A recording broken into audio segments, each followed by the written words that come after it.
All right, welcome to the Young Turks. Cenk Uygur, Anna Kasparian with you guys. Are we going to have a fantastic show? Of course. All right, like and share the stream because we like and share you. Sharing is caring. How do we share you? I don't know. It got weird. All right, guys, we got to go. We got a huge show ahead, and it's fantastic. Hence, I present to you the queen of the internet, Anna Kasparian. Go. Oh, please. Okay. All right. Well, let's give you guys an update on what's happening with the impeachment trial. Democrats have rested their case in the second Senate impeachment trial that Trump is now facing. Now we're waiting to see whether Republicans have any type of response to the case that has been put forth by impeachment managers. And then it's very likely that by this weekend, there will be a vote on whether or not to convict Donald Trump. Now, in regard to the presentation of new evidence, I would argue that yesterday was a far bigger day than today was. And what was incredible was to see someone like Lindsey Graham, who, I mean, it's not shocking. Senator Lindsey Graham is going to do what Senator Lindsey Graham is known for doing, which is sucking up to Donald Trump, sucking up to his base, and completely denying the overwhelming evidence indicating that Donald Trump inspired these individuals in breaking into the Capitol building and doing what they did, rioting. 5 people were killed that day, just complete and utter disaster. So in response to all that evidence that was presented, Lindsey Graham tweeted this: "The not guilty vote is growing after today." I think most Republicans found the presentation by the House managers offensive and absurd. Now we're going to show you some of that evidence in just a second, but Lindsey Graham also talked about this on television. So let's hear what he had to say. But let me tell your viewers, the not guilty vote is growing after today. I think most Republicans found the presentation by the House managers offensive and absurd. We all know what happened in the Capitol was terrible. I hope everybody involved that broke into the Capitol goes to jail. But I don't remember any of these House managers saying a damn thing when they were trying to break into my house and going after Susan Collins and spitting on all of us. Now, there's a big difference between anyone who might have bothered Lindsey Graham in the past and what happened with these Trump supporters breaking into the Capitol. They were inspired and encouraged by Donald Trump, not just in the days, weeks, and months leading up to it, but on the very day that it happened. And I wanna just show you the first piece of evidence, okay? So let's take a look at one piece of evidence that was provided by the impeachment managers during the trial. Take a look. Well, some of you may say, well, who was paying attention anyway? Well, that mob was paying attention. My kids didn't have the courage to do what should have been done to protect our country and our Constitution, giving states a chance to certify a corrected set of facts, not the fraudulent or inaccurate ones which they were asked to previously certify. U.S. demands the truth.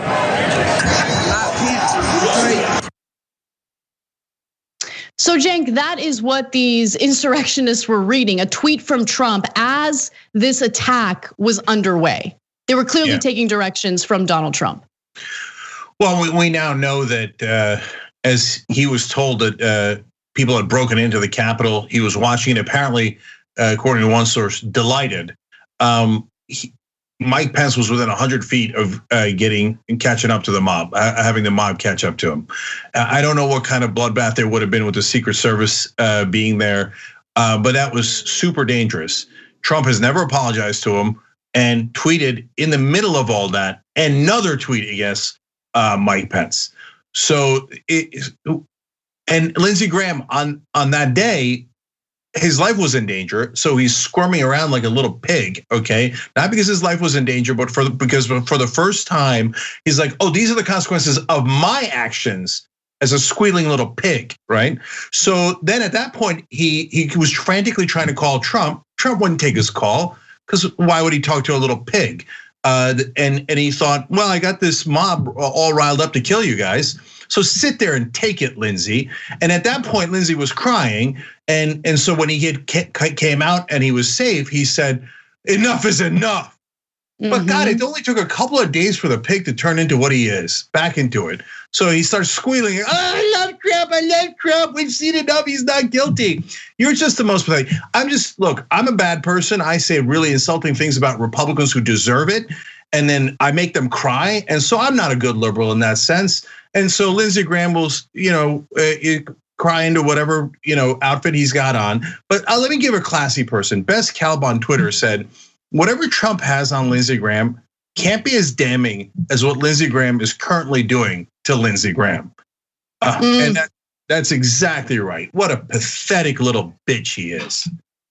Yeah, I mean, you make a really good point, because on that night when the Senate reconvened in order to, finish what they had started earlier that day, Lindsey Graham gave this impassioned speech where he said enough is enough. But remember what that was followed by, Cenk. It was followed by Trump supporters surrounding him at an airport and threatening him. And so I don't know how much of Lindsey Graham's actions are driven by his absolute fear regarding Trump's base. But all I do know is that this is not someone, I mean, he's a US senator, someone in a tremendous position of power.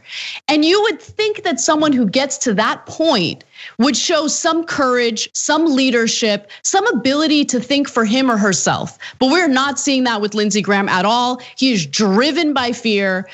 And that certainly appears to be what motivates most Republican lawmakers in this day and age. And it's absolutely pathetic and sad, especially from a party with supporters who claim that they're all alphas. In reality, they're all cowards and refuse to do the right thing. And remember, the Trump supporters were also chanting something very specific about Mike Pence as he was doing what he was constitutionally required to do. Let me remind you all of what that was.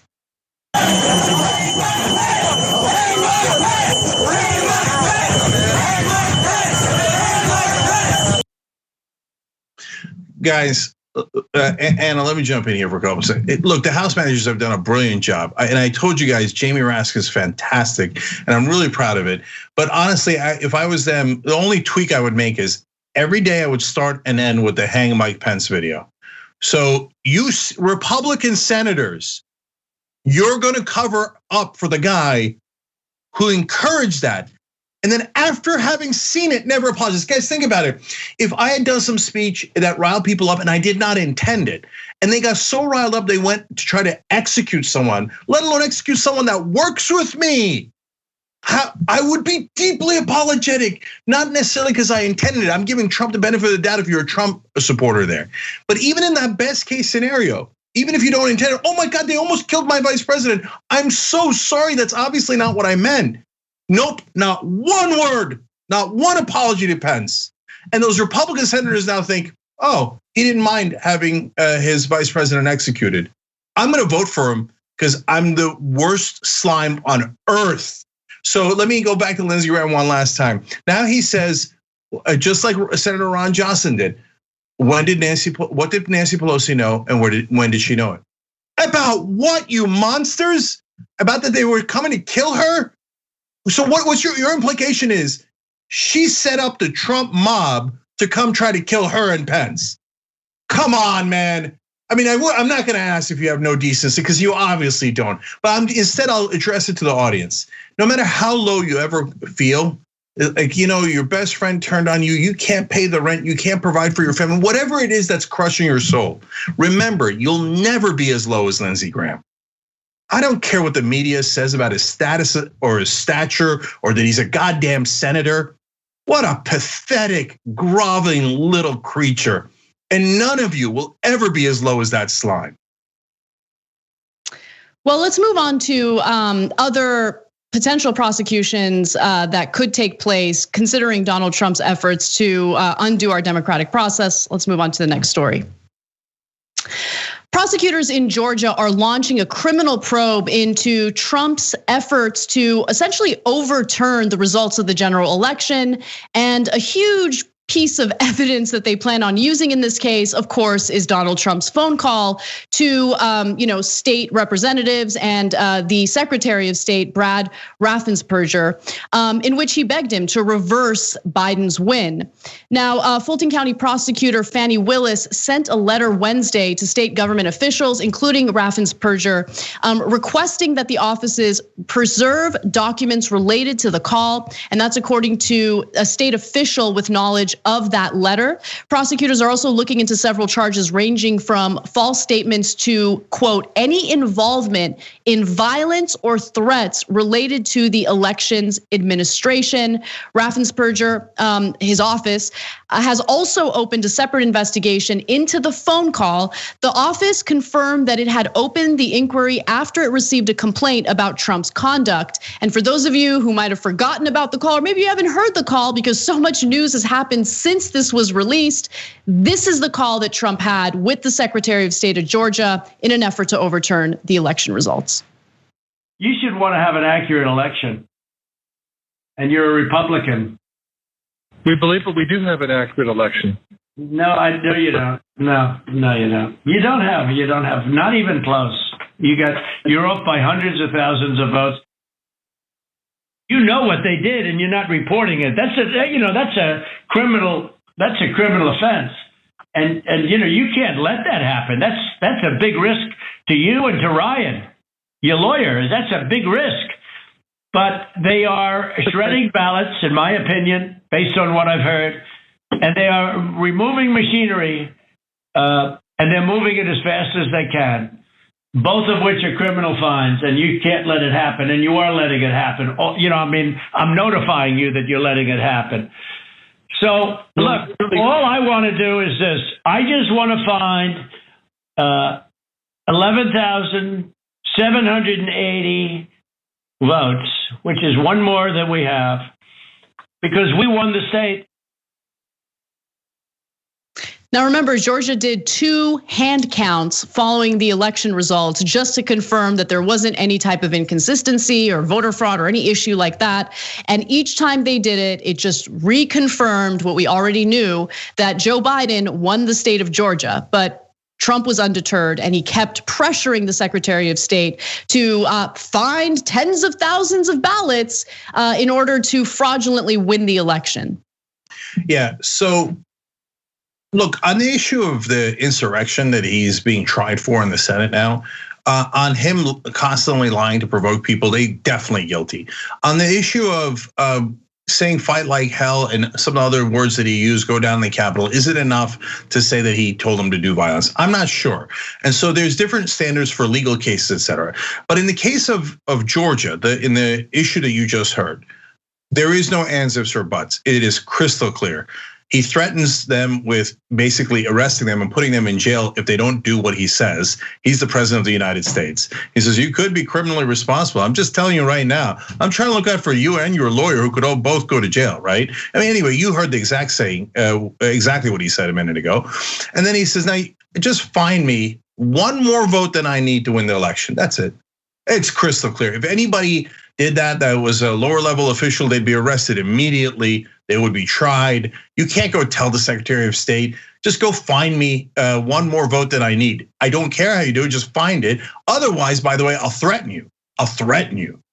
No, guilty, massively guilty. If you had done it, you were running for a local office and you did that, you'd be in prison right now, guaranteed. So is the president above the law or isn't he? Yeah, and I think that criminal prosecution is so important because I agree with the impeachment trial. I think that it needs to happen, but I'm also not naive enough to think that Republican senators are going to do the right thing. You need a 2/3 majority in the Senate to vote in favor of convicting him. And honestly, watching this man get acquitted by the Senate again just leaves a really sick feeling in my stomach. Criminal prosecution makes a lot of sense. And again, for me, this isn't about like, oh, I hate Trump and I want to see Trump suffer. No, for me, it's about ensuring that there isn't this precedent set indicating that the president of the United States can engage in the type of behavior that Donald Trump engaged in, acts of intimidation, asking for state officials to conduct voter fraud on his behalf, all of that stuff. If he doesn't face criminal prosecution for it, it sets a precedent and it sends a message to future Republican presidents that they can do this with impunity, that there's no worry in the world that there will be no consequences whatsoever. And that's unacceptable. It's just unacceptable. Could you imagine if Nancy Pelosi had called a Secretary of State and said, just find me 11,780 votes because that's one more than I need. Otherwise, you might go to prison. What do you think Fox News would say? What do you think how do you think Republicans would react? Of course, and by the way, they would be right to, of course. They say, no, you have to lock her up immediately. And so they just say, look, Anna, what it is I'm just sick of the privilege. I really am. In some ways, like I think the phrase white privilege leads to misunderstandings, but there is massive right-wing privilege. They just feel like, oh, we can break the law. This is our country. We own it. We can do whatever we want. The law is to keep you down, not for justice. No, if you need justice, you're never going to get it. Okay, you think you're ever going to put away the cops that murder you? No way. Hey, look at the videos that the House manager showed. They're pushing the cops around like they own them. They're spitting on them, they're hitting them, they're killing them, they're calling them every name in the book, and the cops let them do it because it's right-wing privilege. They get to do whatever they want. So look, they were outmanned though. So I kind of hold on, Anna. The bottom line is, do we live in a country of laws or don't we? Are we just lying? And this whole country was just set up for white right-wingers, and the law and cops and everything else is a sham just to keep us down? It's the opposite of justice. It serves injustice. Or are we ever gonna live up to what we claim America stands for? So real justice requires no one to be above the law, including goddamn Trump. And I don't care that 74 million people are in love with him and they want to, whatever they want, dirty things they want to do with him. I don't care about your stupid cult. I care about America. Do we have laws? Do we have justice or don't we? If you're gonna arrest us for the most ridiculous things like smoking pot and then let Trump go and break every law in the goddamn book, well, that's not what we signed up for. So no justice, no peace. Well, since we're talking about justice, I think it's also important to hold certain Republican lawmakers accountable for engaging in the exact same behavior. And the person I'm referring to here is Senator Lindsey Graham, who also made sure to give Raffensperger a call and ask him for a little bit of a favor. Let me remind you of what that was. You described to the Washington Post a conversation you had with Republican Senator Lindsey Graham on Friday. You came away with the impression that he essentially wanted you to look for ways to toss out mail-in ballots. What exactly did he say to you? Well, he asked if the ballots could be matched back to the voters. And then I got the sense it implied that then you could throw those out. And he really would look at the counties with the highest frequent error of signatures. So that's the impression that I got. But we've got signature match in place. We have signature match when you request the ballot, absentee ballot, and then we have signature match when it comes in. And then with our new online absentee ballot portal, that has photo ID. And so we feel really confident that the election officials have done their job. And that's what they're charged to do, is do their job and make sure the signatures match. I just want to be clear on this, Mr. Secretary. You say Senator Graham wanted you to find ways to get rid of legally cast ballots because CNN asked him about these allegations. He denied them. He says that's ridiculous. His words, that's ridiculous. Well, it's just an implication that look hard and see how many ballots you could throw out. And I think that they were looking at that as part of a court case. And one actually was subsequently filed, wasn't it? Lindsey Graham should also be investigated for that accusation there because he engaged in exactly what Donald Trump is currently facing an impeachment trial for. And Lindsey Graham, along with other senators, including Josh Hawley and Ted Cruz, have absolutely no business getting a vote on whether or not to convict Donald Trump, considering the fact that they were accomplices to what Trump did. So if we're gonna have a conversation about Trump, we need to have a conversation about Republican lawmakers as well. 100%. By the way, right before you went in that, one of our members, Jolly Good, wrote in, "Hey, Cenk, how about a public call for the investigation of Lindsey Graham's call to Georgia's Secretary of State to get him to overturn a free election? He's vulnerable like Trump. Progressives should use it to get an investigation and possible prosecution." So look, I would love to call for one, and I love that you're pointing it out. And you're literally one step ahead of us as we do the show, and that's why our members are so smart. And I love working with you guys. Now, having said that, so we can't hold Trump accountable for a minimum of half a dozen super clear crimes. So my guess is they'll go soft on Lindsey Graham because people in power view other people in power as gods and untouchable. So the idea that Lindsey Graham could serve prison time for breaking the law, I'm sure in Washington is thought as unthinkable, unimaginable. That is their beloved Lindsey Graham. Remember, as they're trying to commit a coup against Biden and Harris, Kamala Harris, did a fist bump with Lindsey Graham on the Senate floor. Yeah, Dianne Feinstein gave him a bear hug, like, oh, they're the best friends. You think people inside the club are gonna let Lindsey Graham get arrested?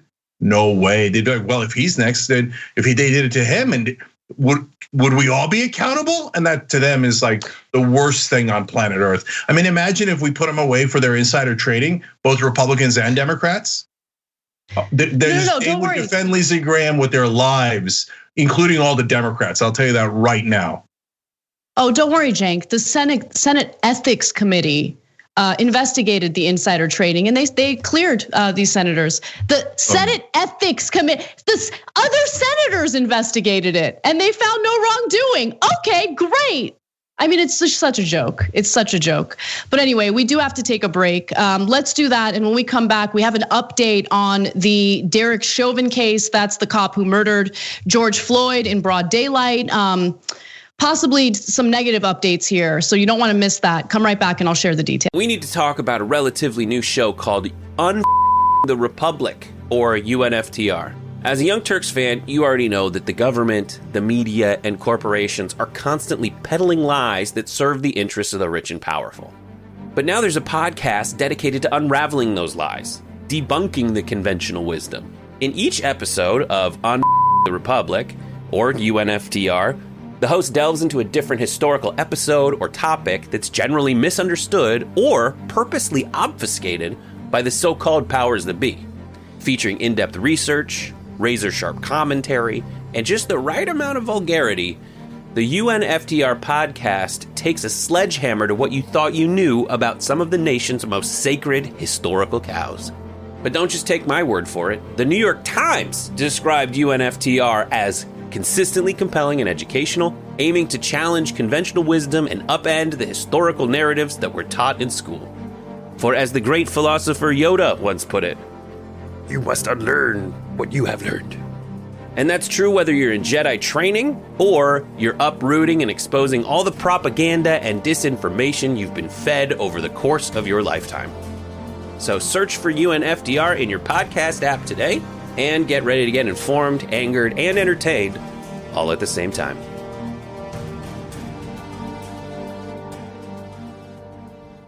Else.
right, back on the break here, guys. I've got a Twitch show tonight for you guys at 9:15 p.m. Eastern.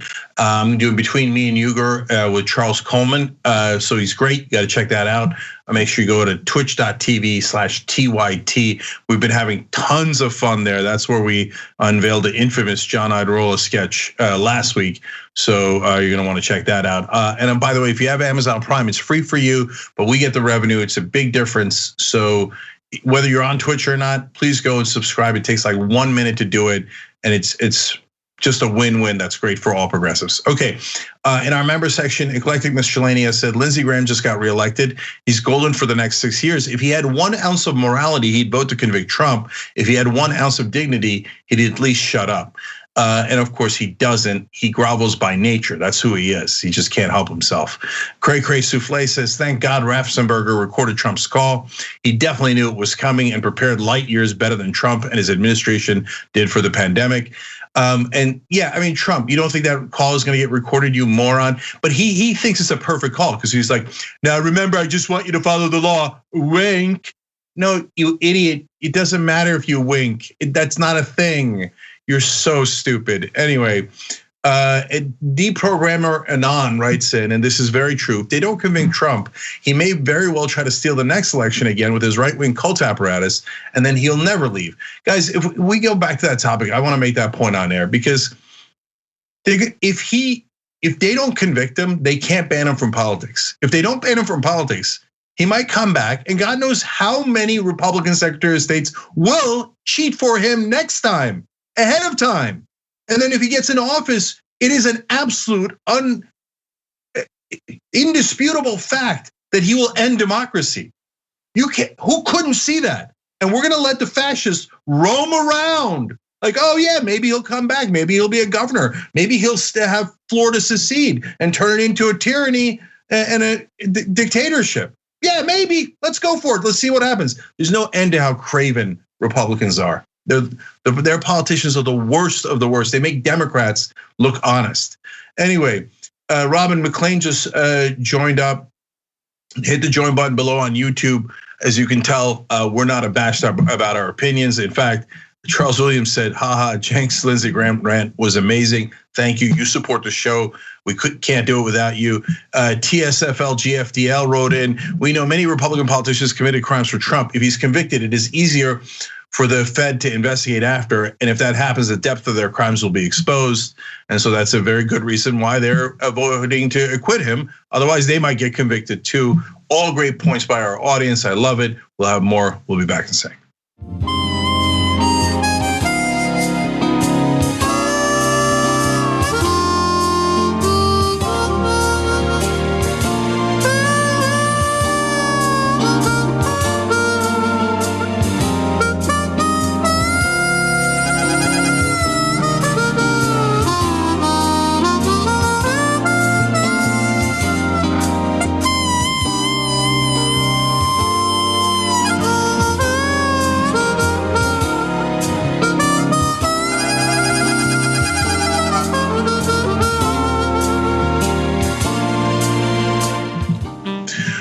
All right, guys, I got great news for you that I wanted to share. We've got our first movie at TYT Productions. Now we're going into movies and TV division.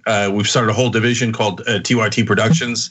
So we were accepted and are now a headliner at South by Film Festival, which is amazing for our first movie. The film's called Oxy Kingpins. And you're gonna love it. It's the story of drug dealers that goes from the ground all the way to the executive room, okay? It shows you the chain of custody of the drugs as it goes from the executives who make hundreds of millions of dollars and never get prosecuted, all the way down to the street level drug dealers. Almost all of them get arrested. They all do time. None of them can keep their money, and they're actually remorseful. It's an amazing movie. Anyway, it hasn't come out yet, but it's debuting at South by. Check it out if you can. It's co-directed by 3-time Emmy Award nominee Brandon Fitzgerald and Oscar nominee Nick Augustus Perna. These are amazing crew, produced by Drea Bernardi at TYT. And Chris Smith, the guy who did Tiger King and Fry, is one of the executive producers, and so is Adam McKay, who does Succession on HBO, Vice, and The Big Short. These are amazing group of people working together on our first movie, and you guys are gonna absolutely love it. So wait till you see the stories of the people that it affects and how they distributed the drugs and who most of all is responsible. And of course, has always got away with it. So super proud of this movie, super proud that it's headlining at South by, and hopefully you guys will get a chance to check it out real soon.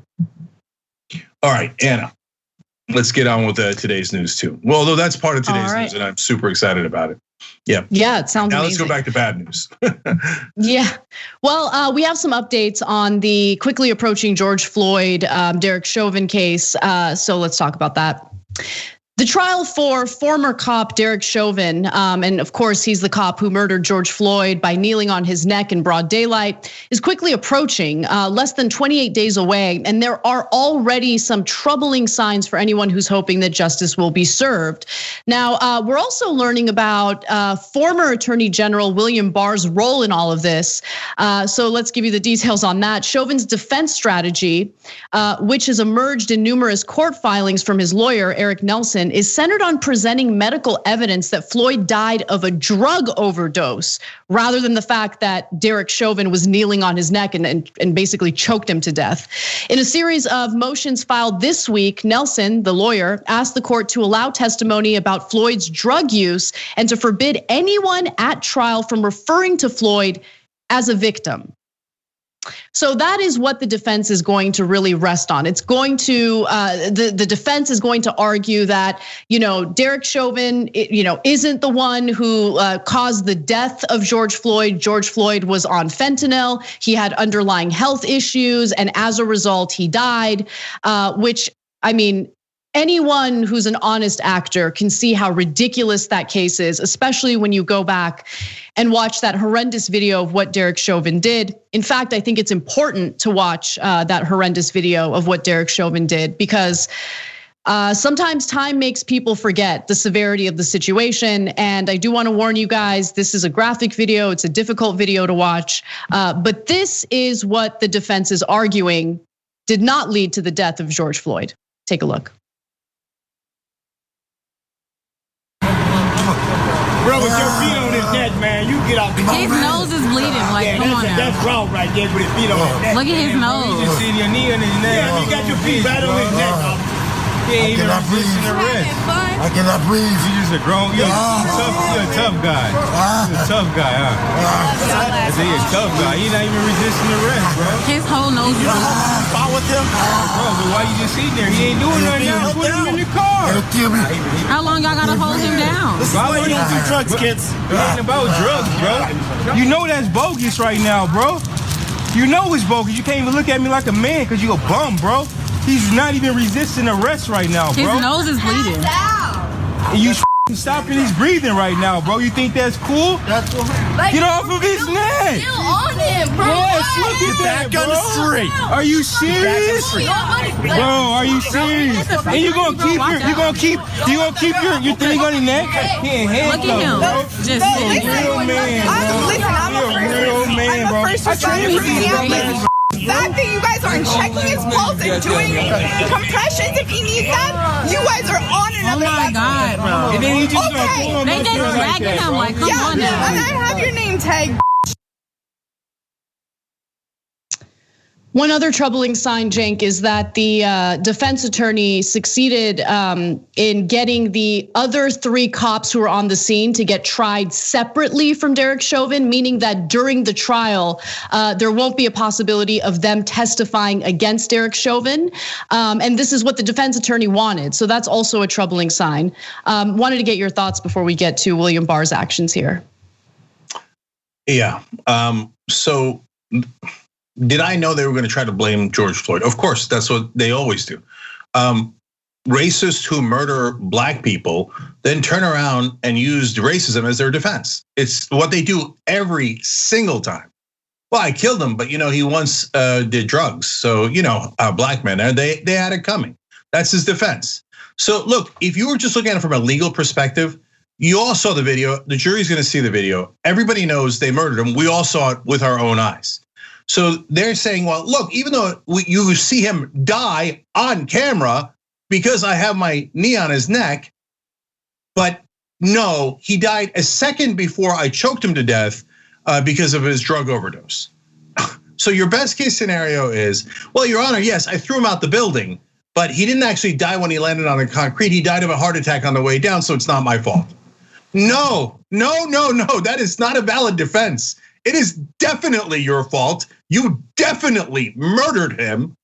And now the part that drives me crazy is, I mean, out of all of it, every part of it drives me crazy. But the insult to injury is when the lawyer says, you're not allowed to call him a victim.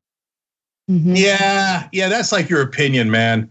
If the judge entertains that, then it's a rigged trial. And the judge is also racist and wants to let him go because he's thinking, look, man, now we're not allowed to kill black people anymore. Come on, they're cops, if that's their job, isn't it? I mean, what are you gonna say? You're not allowed to call him a victim? I mean, the judge hasn't ruled on that. But if the judge says no, you must call him a druggie and you must label him every racist thing in the world, but you're not allowed to call him a victim even though he died in front of your own eyes, well, then the judge is in on it too. And it happens 1 billion times in this country. How many people have to be killed? And people don't get it. I saw an activist and he's very confident that this guy's gonna get convicted. I'm not at all confident. The other three cops, if they were part of the trial, they by definition, they have to say, I didn't do it, that guy did it, right? The minute the judge said, no, they're not gonna get tried with him, they were saying Chauvin did it, I didn't do it. The judge makes that rule and they immediately turn around and said, Chauvin didn't do it, I don't know what you're talking about. That's there we go, thin blue line. Now that their ass is off the line, they all rally around the murderer because that's what they do every time. That's right. And we're also learning some more details about how Derek Chauvin was willing to take a plea deal. He was willing to plead guilty and then take a plea deal and serve some time in prison. But William Barr actually intervened and prevented that from happening. So obviously, you guys can all remember after George Floyd was murdered, there was an uprising throughout the country. There were protests everywhere. The National Guard was deployed to the area where Chauvin murdered George Floyd. And the New York Times reports that as soldiers prepared to take to the streets, Derek Chauvin believed that the case against him was so devastating, because it is, that he agreed to plead guilty to third-degree murder. As part of the deal, officials now say he was willing to go to prison for more than 10 years. Local officials scrambling to end the community's swelling anger scheduled a news conference to actually announce the deal. That's how close they came to making this happen. But then, former Attorney General, who was the Attorney General at the time, William Barr, got involved. The Attorney General rejected the arrangement. The deal was contingent on the federal government's approval because Chauvin, who had asked to serve his time in a federal prison, wanted assurance he would not face federal civil rights charges. And then the New York Times comes to a fascinating conclusion. I don't know how they came to this conclusion. I'm personally not buying it, and they need to provide evidence for why they came to this conclusion. They argue that Barr worried that a plea deal so early in the process and before a full investigation had concluded would be perceived as too lenient by the growing number of protesters across America. Really? Is that a direct quote from William Barr? Where did they get that from? Yeah, well, I don't know if the audience at home knows this, but if you've been watching TYT long enough, you will. A lot of times reporters trade access for favors. And the favor is, I'll give you, I'll put you in a favorable light, right? So you give me some piece of information that I want, and this is all, code, right? And so it's unspoken deals oftentimes. And so, hey, give me access to some information. I'll get a headline out of it, and my profile will rise. And in return, I'll make it seem like you're the hero, that you were trying to protect the feelings of African American community. William Barr. I mean, he certainly has absolutely no history of doing that. What he has a history of doing is protecting law enforcement at every single turn. Now, look. Is the case that maybe we shouldn't have taken that plea deal a debatable one? Yes, I think it is debatable. It's maybe 10 years would have been perceived as not enough. There's another wrinkle to it. There was going to be another state prosecutor brought in, not the local guys who usually work with those particular cops. And it was the old guys who work with the cops who made the deal, right? So the people might have seen that as questionable before the new prosecutors came in. So that's a debatable question. But New York Times concluding that William Barr was the hero who stopped it, that seems like a very big stretch. And unless they have some real evidence, it makes me question why they wrote it that way. Well, let's move on to our next story because Tucker Carlson has some thoughts on the case, and he's just absolutely disgusting and horrendous. So, as the trial for ex-cop Derek Chauvin quickly approaches, and of course, Derek Chauvin is the one who murdered George Floyd in broad daylight, Tucker Carlson is amping up his rhetoric regarding who Derek Chauvin was, what he actually did, but more importantly, he's going out of his way to basically demonize George Floyd as nothing more than a druggie who died because he was nothing more than a druggie. This is what you can expect from Tucker Carlson and his broadcasts. So without further ado, here's how he commented on the situation. There was no physical evidence that George Floyd was murdered by a cop. The autopsy showed that George Floyd almost certainly died of a drug overdose, fentanyl. But by that point, facts didn't matter. It was too late. Cities had been destroyed, along with the fabric of this country itself. Scores of people had been killed. Democratic partisans used a carefully concocted myth, a lie, to bum rush America into overturning the old order and handing them much more power. It worked flawlessly. What does that even mean? Cops get to go around murdering people with impunity all the time. So what, wait, people who are protesting that are the ones in power or with power? And also for all the white people celebrating this, celebrating that ridiculous argument in defense of Derek Chauvin, I know a lot of you are also addicted to drugs. And so you're setting an incredibly dangerous precedent when you say that it's okay for cops to manhandle you and murder you in broad daylight like that, as long as you got a little drugs in your system. It's disgusting, absolutely disgusting. George Floyd isn't here to defend himself. George Floyd was walking about. He seemed perfectly fine until Derek Chauvin decided to kneel on his neck and not let up until George Floyd was dead. I don't care what he had in his system. That argument from Tucker Carlson is absolutely disgusting. Yeah, so they lie with such conviction that it makes me quadruple check the stories. Now, we covered that story and we said it so many times on the air, and I read it in every article. But the way Tucker Carlson said it, I went back and double checked. The coroner ruled it a homicide. He made it seem like, oh no, the coroner said it was definitely because of drug overdose. That's not what the coroner said at all, at all. The coroner said it was a homicide. Tucker Carlson's like, oh yeah, no, I'll just lie to them. I'll lie so forcefully. And besides which, they want to believe me because they're racist and they love that cop killed that black man. And they love that cops are willing to murder people for them so they don't ever come into suburbs in Biden's America, right? And Tucker Carlson loves it, and he knows his audience. So all he's gonna do is give a fig leaf. Black man wants the drugs. That's it, they're done. They're like, I knew it. And they'll say that while they're high. They're like, I knew black guys do drugs. Here, pass the toke or the coke or whatever it is, right? And so, and then he says, oh yeah, it was because of the drugs, not because that poor white man was kneeling on his neck. And his audience says that they're here for it. You know, Fox News slipped to number 3 in the ratings on cable news because they started losing rabid, insane right-wingers to even more disastrous conspiracy theorist-minded right-wing outlets. So Tucker Carlson's like, oh yeah, I could amp it up. You see that murder that you can see with your own eyes of the obviously racist cop murdering a black man? I'll defend him 200%. I'll go over the top to bring racists back. And so it's an interesting political strategy and media strategy. Good luck to you, Tucker. I hope you earn a couple more $1 million off of racist dupes. All right, let's take a break. But when we come back, a story that I've been waiting to sink my teeth into. Betsy DeVos, former education secretary, is being protected by Biden's Justice Department. Lovely. Come right back. I'll share that story and more when we come back.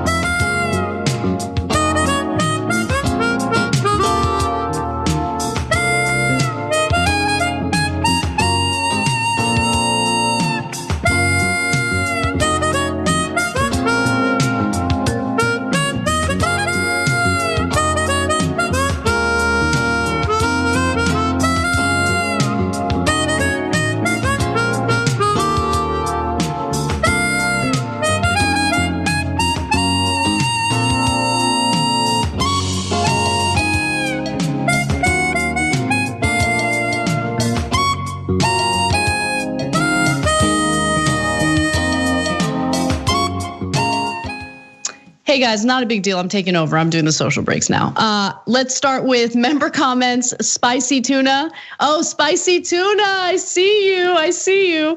If that cop walks, his fellow officers are going to get a lot of overtime for the inevitable riots that will follow.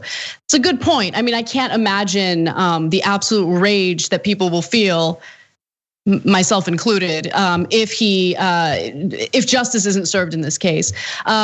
Who is Biden? Me? Oh, right. Writes in and says, the family should sue Tucker and Fox. I was thinking this as well, for libel, as it's publicly known from the autopsy that it wasn't drugs that killed him. And I am muted on Skype. Oh no, Cenk is. Cenk, you're muted on Skype. Effectos writes in and says, well, prosecution should ask if Mr. Chauvin would be willing to have his neck kneeled on for 9 minutes if he thinks that wasn't what killed George Floyd. I mean, if they want to argue it was an overdose, then Chauvin should be perfectly fine with getting his neck crushed. Man, you guys are too strong. I love it. Shikada writes in and says, sadly, in many jurisdictions, a coroner does not need to be an MD or DO. I'm not sure what DO stands for, but you're absolutely right about that. That was actually pretty shocking. I watched a documentary about that last year, and I was pretty shocked by that. Eileen writes in and says, now that the insurrectionists know the Republicans are afraid of them, they will become bolder. They will spread over into state houses, etc. Yes, that's why I don't agree with people who are like incredibly dismissive of this impeachment trial. I'm on the left. And I think that it's perfectly fine to fight back against the notion of beefing up the surveillance state or the security state, while also wanting to take what happened on January 6th seriously. Ticks writes in and says, it wasn't COVID, it was some other illness they had. It wasn't the cop kneeling on his neck, it was a drug overdose. See the pattern? Tommy Too Strong writes in. Yeah, I'm going to jump in for a second, okay? Mm-hmm. So it's the comment you read earlier is such a good point. So if I was a defense attorney, if I was a prosecutor, I would say I'd like to do a demonstration here. I'd like to have myself kneel on Detective Chauvin's neck for 9 minutes. And then, and Detective Chauvin, you haven't taken any drugs, right? So let's get this demonstration right. Now, I know the judge would freak out and be like, no, you're not allowed to do the thing. Well, wait, why? Why are you freaking out? I thought it was no big deal. If he's not a druggie, it's not a problem, right? So, hey, does anybody in the jury want to volunteer instead? Oh, right, nobody wants to have their neck stomped on for 9 minutes because you'll die. Oh, right, that's why you should convict them. This is not a hard case, right? If they can't, but you know what, guys, I'm not sure they're going to convict. Anyways, and Anna, sorry for cutting you off. Tommy Too Strong did have a great point about TYT Productions' next movie is also going to be fantastic. It's Progressives versus Establishment.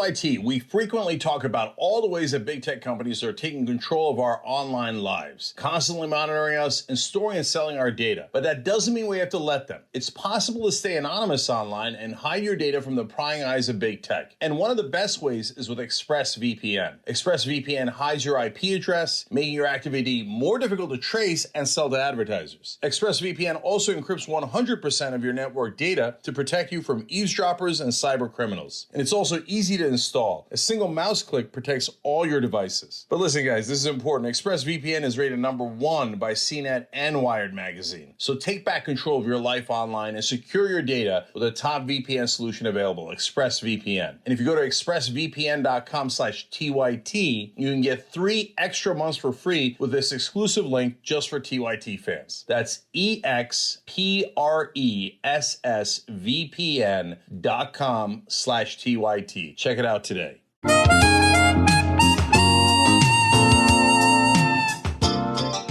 All right, back on the Young Turks, Cenk and Anna with you guys. All right, Anna, go ahead. Give me another story I'm going to get enraged about. Fine, let's do it.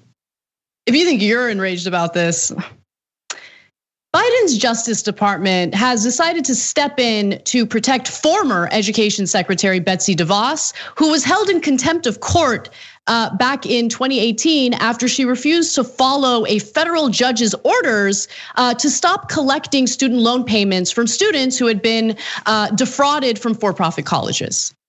So the students are suing Betsy DeVos for good reason, and they want her deposed. But the Justice Department stepped in under Biden to prevent Betsy DeVos from having to give a deposition. I'm so angry about this case. I knew Biden's administration would have all sorts of problems that someone like myself, a progressive, would be furious about. This goes above and beyond, okay? Because you have federal judges who held her in contempt for not doing what she was ordered to do. She's being sued by students who had been defrauded.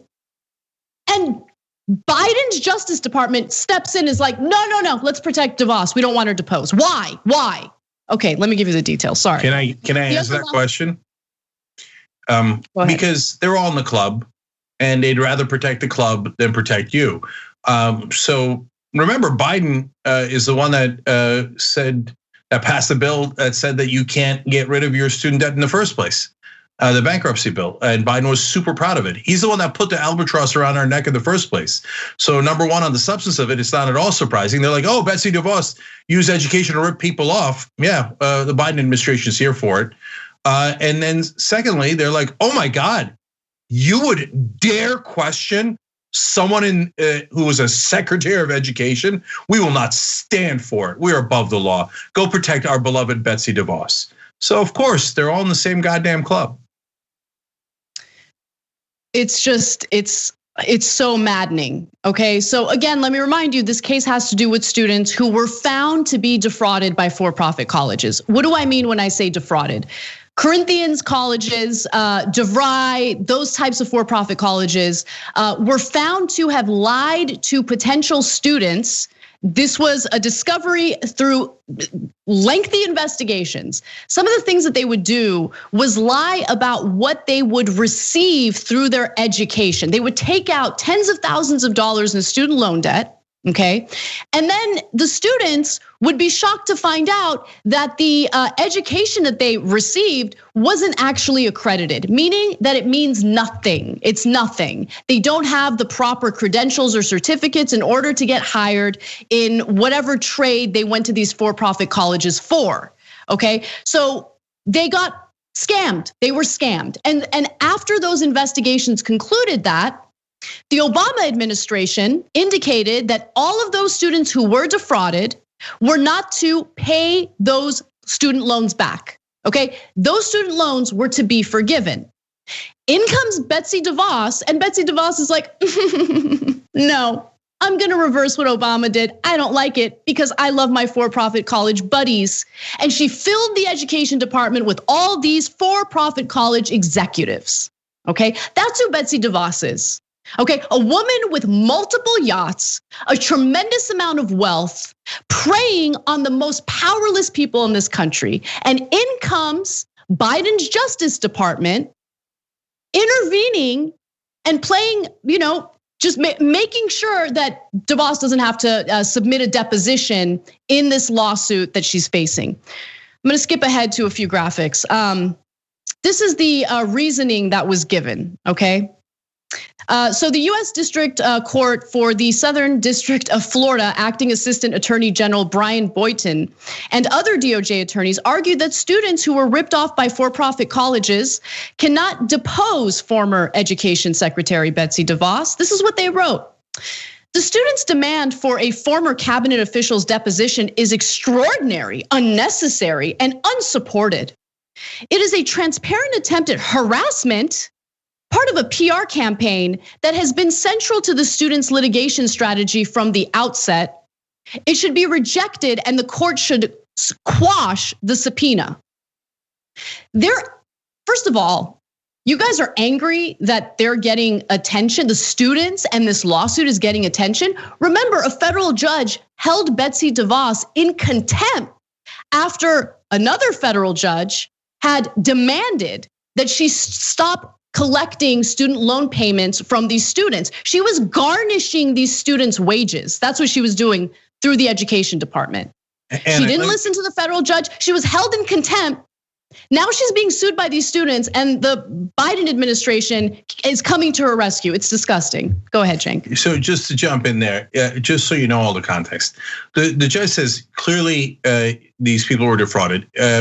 DeVos herself says, yes, the degrees were, quote, worthless. Okay, the judge orders them to not keep harassing those folks for payment because they shouldn't pay, right? And DeVos continues to charge them for 18 straight months and continues to harass them to give money that they do not owe. And then I remember we covered the story. Someone had vandalized their 10th yacht, and I'm being literal there. I believe they had 10 yachts and they were worried that they would be down to 9, the DeVos family. And so I don't understand people like this. I don't. So while you're crying about your 10th yacht, people who have no money and who were defrauded, you laugh and make them pay things they don't owe for all that time, and you defy a court order to do it. And when the Biden administration comes in, they think, oh, that's one of us, an elite, someone at the club I might run into her at breakfast. So all of you, we're gonna treat you like dirt because we're elites and we're gonna support DeVos instead. Besides which, I mean, the Biden administration is likely very filled with the same people in the Obama administration who were massively in favor of privatizing education, private schools, you name it. Arne Duncan is a giant advocate. He was the Secretary of Education under Obama, giant advocate for taking money out of public schools and putting them into private schools. So when we see DeVos, we see someone who is so monstrous in her greed. When they see DeVos, they see someone sitting across from them at the club. She didn't just harass the students to make payments that they didn't have to pay based on what a federal judge said. She garnished their wages. She took money out of their paychecks. She was held in contempt. It's amazing. Yeah, I know this is not how it works, but if there was any justice in the country, a judge would say, no, Betsy DeVos, you're personally responsible for the money you stole from those people. You stole their wages for a debt they did not owe. You did it on purpose and against the court order. While you were laughing about it on your 9th goddamn yacht, you're under arrest. But of course, that's never gonna happen in America, because in America, we have 2 different justice systems. One that crushes you into smithereens, and God help you if you ever get caught. It doesn't matter if you're black, white, or anything. It does matter, but the thing that matters most is if you're poor or middle class. But if you're rich, I mean, they called it affluenza. A judge literally ruled once that a rich kid doesn't know the consequences of his actions, because in America, the rich are not held responsible for any of their crimes. And because of that, he let him go. And now that was a rape case, by the way. What's that? No, that wasn't a rape case. I apologize. It wasn't. That was a kid who stole a vehicle, drove without a license, stole liquor, crashed on the side of the road, hitting innocent bystanders. 1 person died. That was the affluenza case. That's right. The rape case of where another rich kid raped someone and left her behind a dumpster, he also got off, but that was a different case. So they're just rubbing our nose in it now, and so they did the whole thing about Biden, the kid from Scranton, so he's a real guy and stuff. Oh yeah, and then what happens? First thing, go defend Betsy DeVos. All right, I'll give the last word to Chris, one of our members. He says, so you have Biden's Justice Department protecting DeVos. Meanwhile, ICE has gone rogue and he's ignoring that same Justice Department. Welcome to Biden's America. Exactly. Biden's America is where we all get rolled by Republicans and Biden watches and oftentimes participates. If I was Biden and my ICE department is not following me, somebody would be fired within the next day, and then the next day another person would be fired, and I'd fire however many people I need to fire until all of a sudden, hey, ICE complies with my order because I'm the president of the United States of America. So instead, he's too busy defending DeVos. All right, let's take a break. I'm going to calm down. And when we come back, looks like there's some censorship going on in media outlets that you might not have expected. We'll give you that story and more when we come back. Thanks for listening to the full episode of The Young Turks. Support our work, listen ad-free, access members-only bonus content, and more by subscribing to Apple Podcasts at apple.co/TYT. I'm your host, Cenk Uygur, and I'll see you soon.